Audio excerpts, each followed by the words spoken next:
acquired the Pei Plan, oh gosh, back in the 1980s. And when we were opened our Museum of the Unassigned Lands, which opened in September of 1984, the Pei Plan was on exhibit at that time.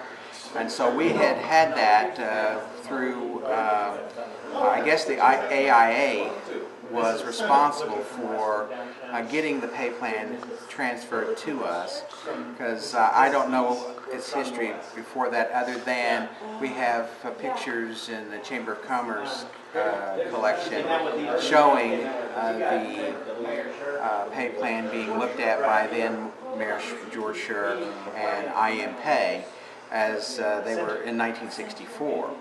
And of course urban renewal probably had it for a number of years before it was then acquired by the AIA, and then we got it in the middle 1980s and put it on exhibit. In about 1989 and 1990, the Smithsonian wanted to have it on exhibit for a modern, in their Museum of Modern History in Washington, D.C., and so it was crated up at that time because we were having to move out of the Museum of the Unassigned Lands, and it went on for a years-long exhibit and came back, and it's been sitting in storage in the basement of a parking garage in Oklahoma City since the middle 1990s after the bombing. Anyway, for almost 15 years, the Pei Plan has been off exhibit. It's unfortunate that they got financial difficulties and had to go into storage with the museum. They couldn't pay didn't have financial support to pay the rent. It was placed in storage. The donor has not charged us any storage fee.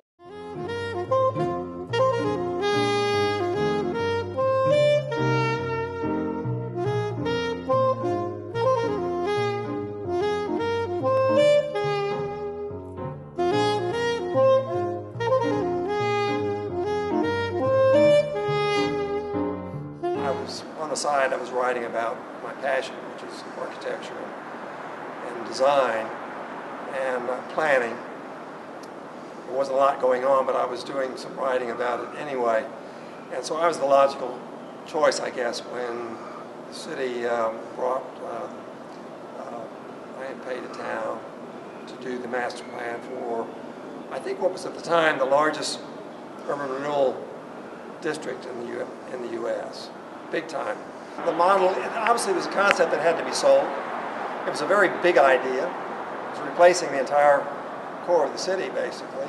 And so they made a very big deal of financing, raising money separately to pay for the model in addition to the plan, if I remember correctly. So, yeah, it was crucial to their communication.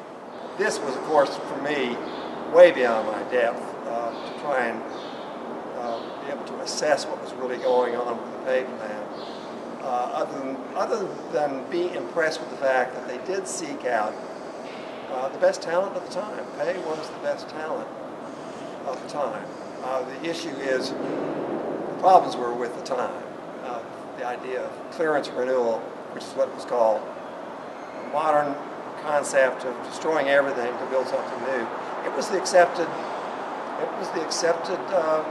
paradigm of that period. So, I don't recall any organized reaction.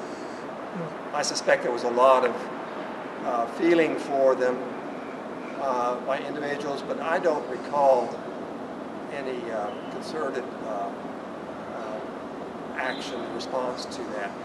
Every bit of it is unforeseen if you're doing it right. If you do it wrong, you go out to where you know you can find the right parts and bring them back, and they fit pretty much where they're supposed to, and there's glue and etc. But if you're doing it right, you come back with 3 or 4 things you didn't plan on, and they work better.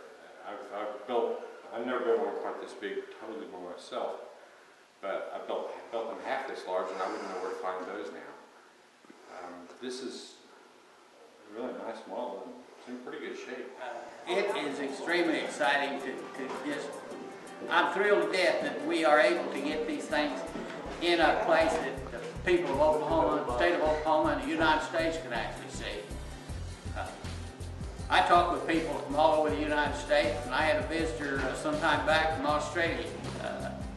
They're excited about Oklahoma City, and they can't be any more excited than I am. So, would have been better off if they hadn't done the Pei Plan and hadn't done clearance renewal. I'd say probably so.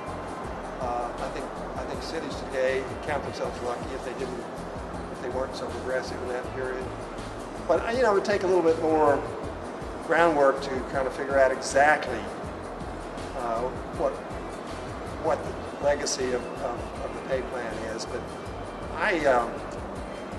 I'd say it's probably what Oklahoma City has been doing more recently in a more incremental, gradual way with making changes like Bricktown. Bricktown is probably a better legacy for the city than the Pei Plan.